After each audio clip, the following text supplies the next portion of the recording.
Good morning. Welcome to the Pinch Pot demonstration video in celebration of Texas Archaeology Month.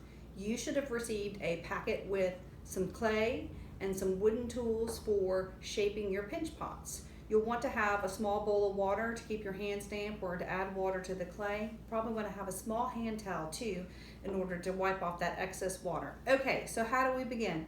You get your clay and you work it into a nice little ball. Now you don't want the ball to be so big that you can't put your hands around it because otherwise it's harder for you to work.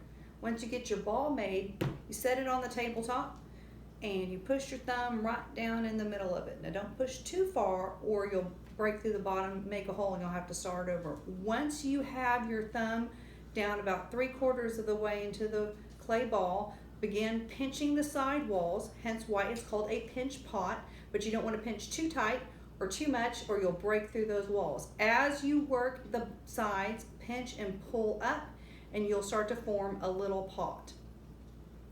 And that's pretty much all there is to it. You can make it as wide as you want to by start pinching with both thumbs. You can see the opening starts to rise open.